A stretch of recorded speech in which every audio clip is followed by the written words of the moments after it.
Ռուսական է կալանավորվում։ Էրի։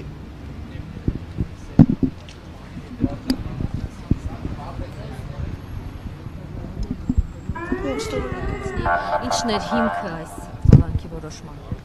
Որոշումը 1 ժամից կտրամադրվի մեզ։ Որոշման հիմքը չեմ կարող ասել, ամեն դեպքում նայեք ասեմ 18 տարեկան լուրջ առողջական խնդիրներ, միջին ծանրությունով մեղադրանք, այս ամենը ինձ հիմք էր տալիս ենթադրելու, որ չի կարող լինել այն աբսուրդը, ինչը որ հիմա տեղի ունեցավ։ Հիմա որոշման հիմնավորումները չեմ էլ կարծում, որևէ բան չեմ էլ ակնկալում, որ այդ որոշման մեջ պետքա լինի, բնականաբար լինելու է այն միջնորդության արտատպումը, ինչ միջնորդություն, որ վարույթն իրականացնող մարմինը արդեն իսկ ներկայացրել էր։ Շինելբակյան Դավիթը բուժօգնության կարիք ունի եւ կարծես հրաժարվել է, հա, որևէ Դավիթը մշտապես ունի բուժօգնության կարիք, ձերբակալման այդ վայրում ուղղակի վատացել էր, առաջարկել էին հոսպիտալացնել, հոսպիտալացումից էր նա հրաժարվել, քանի որ վիճակը մի քիչ բարելավել էր։ Իսկ այս պահի դրությամբ հիմա չգիտեմ արդեն Դավիթը ասեց իմ հետ ինչ է կատարվում, ուր են տանում, միակ հարցը, որ ինձ Դավիթը տվել է, ես դպրոցս ավարտելու հնարավորություն ունենալու եմ, թե ոչ։ Որի պատասխանը ես չունեմ եւ որի պատասխանը ակնկալում եմ եւ դատարանից եւ քննչական մարմիններից եւ ընդհանրապես այս հասարակությունից, ովքեր որ այս երեխեքի ճակատագրի խեղման գործում մեծ լումա ունեցան հասարակության որոշ ներկայացուցիչներից։ Ներողություն միգուցե մի քիչ էմոցիոնալ է, բայց ամեն դեպքում կարծում եմ, որ այն ինչը որ հիմա կատարվեց, ինչը որ ես ապրում եմ, խոսքերով չեմ կարող նկարագրել, իսկ իրավական առումով կարող եմ ասել 1 ժամից կլինի որոշումը, իհարկե որոշումը կբողոքարկենք, բայց դե այս դատարանից ինչ ակնկալեցինք, որ մյուս դատարանից ինչ ակնկալենք, այսօրվա մեր դատական համակարգը բոլորիս է ծանոթ։ Շինելբակյան առողջությունը ոնց է ապահովելու կալանավայրում։ Ես չգիտեմ, ես ընդհանրապես չգիտեմ ոնց կարող են այդ երեխու առողջությունը այնտեղ ապահովել, որտեղ Դավիթի առողջությունը սորական անգամ հիվանդանոցային պայմաններում է դժվար ապահովել։ Ինքը հատուկ ամեն ինչը ունի այնպիսի ալերգիա դեղերից, սնունդից, ամեն ինչից ալերգիա ունի, ինքը թե սնվում է հատուկ սննդակարգով, ստանում է հատուկ բժշկական օգնություն։ Ես չգիտեմ ոնց են ապահովելու։ Աստված մի արասցե, չեմ էլ ուզում պատկերացնեմ, թե ինչ կարա լինի։ Մի հատ վատ նախադեպ արդեն ունեցել ենք։ Աստված մի արասցե։ Արմեն Գրիգորյանի Էլ չխոսեմ։ Խափանման միջոց կալանքը տնային կալանքի փոխելու միջնորդություն երբ կարող է փոխվել։ Մենք արդեն իսկ ներկայացրել էինք դատարանին։ Մենք դատարանին անկախ այն հանգամանքից, որ գտնում էինք հիմնավոր կասկածը առկա չէ,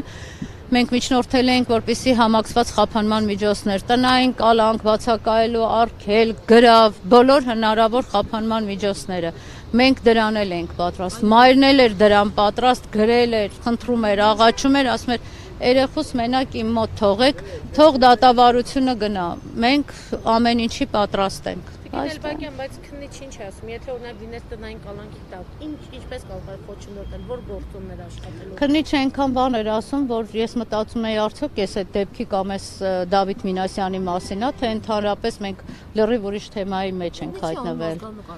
Քննչական խումբ այնքան բավականին կային։ Քննչական խումբը դե բոլորն էլ ակտիվ էին էլի երեքն էլ։ Այնպես չի, որ իրանց ակտիվությունը կամ пассивությունը ինչ որ բան էր փոխելու։ Շինելբակյան, իսկ այսօրվա խոզարկության արդյունքում ինչ որ բան գտել են, թե դատարկաձեռնանը հեռացել են, եւ նպատակը ո՞րն էր, եթե ձերբակալման այդ գիշերը ոչինչ չէին գտել, մի հատ էլ այսօր են ներխուժել տուն։ Նպատակը, չգիտեմ նպատակը ո՞րն էր, փնտրում էին էլի հեռախոսներ, այլ առարկաներ, որոնք կարող է, չգիտեմ, այդ ենթադրյալ դեպքի հետ որևէ առնչություն ունենային, ամեն ինչ փնտրում էին։ էին։ Բայց ագրավել են ինչ-որ բան, թե դատարկաձեռնանը։ Հեռախոս։ Ում հեռախոսը։ Կանեի։ Մոժ։ Այո։ Այսինքն իրենք կարծում են, որ դա նախապես պլանավորված գործողություն է։ Իհարկե, իրենց մեղադրանքը հենց դրա մասին էլ խոսում է։ Որտեղ է պլանավորվել ըստ իրենց։ Չկա, իրենք չեմ կարող նախաքննական գաղտնիք բացահայտել, շատ կուզեի, որ հենց այդ որոշումները տայի, կարդայի կարդայիք, պետք չէ շատ իրավաբան լինել կամ իրավաբանությունից հասկանալ, որպեսզի վերլուծություն անեիք ու եզրահանգումների գայիք։ Ուղղակի կաշկանդված եմ այս պահին։ Այսինքն մտածում եմ, որ նախապես պլանավորված է եղել, որ եկեղեցուն գան ու նման բան լինի։ Բայց իրենք որտեղից են իմանալու, որ երկրի ղեկավարը գնալու էր այդ եկեղեցի Տիկին Էլբակյան։ Պլանավորեին գնան սպասեին, կար մի հատ է այդպիսի բաներ։ Աստծոց։ Բայց Չգիտեմ։ նշված է այդ իրենց գրառություններում որտեղից են իմացել։ Հարգելիներս, իմ կարծիքով իրենք որևէ հարցի պատասխան չունեն։ Դա ոչ թե իմ կարծիքն է, այլ իրենց իսկ ներկայացրած փաստաթղթերն է։ Այսինքն հրահանգը պիտի կատարեն դրանում։ Հետևությունները թողնում եմ ձեզ։ Իսկ Դավիթին էստեղից երբ են տեղափոխել։ Ես կարծում եմ հիմա արդեն կտեղափոխեն, սպասում եմ որ տեղափոխեն, ես հետևից գնամ։ Տիկին Էլբակյան ձերբակալման իրավաչափությունը բողոքարկել եք կամ բողոքարկել եք։ Ձերբակալման Չէ, ձերբակալման իրավաչափությունը տակտիկական առումով ելնելով չի բողոքարկվել, որտեղ դա ընդհանրապես ձևական փաստաթուղթ է, որտեղ այդ բողոքարկումը ես համարում եմ ձևական։ Տիկին Էլբակյան Շնորհայանի կատարած աշխատանքների վերաբերյալ համացանցում խալացրեցին, որ Կապուշում բավականին շատ աշխատանքներ է կատարել, դրա մասին ինչ կասեք։ Դե արդեն ասվել է, իրանք այնքան Գարանեն այնքան հանրային մարդ է, Գարանեն այն աշխատանքները նաև ես մեր մասով ասեմ, ինչ որ արել է դպրոցում ու անում է դպրոցում, դպրոցներում, երևի թե մենք ամբողջ դասարանի ծնողներով չենք կարողանում անել բոլոր երեխաների համար եւ դպրոցի համար։ Ներողություն, իսկ Տիկին Գայանեն հոսպիտալացվեց, թե հրաժարվեց գնալ Բուժհաստատ։ Ես չտեսա ինչ եղավ Տիկին Գարանեն։ Ճիշտն ասած ես Գարանեին է փնտրում, դուք կանչեցիք, եք այս չգիտեմ հիմա ուրա Գարանեն, ես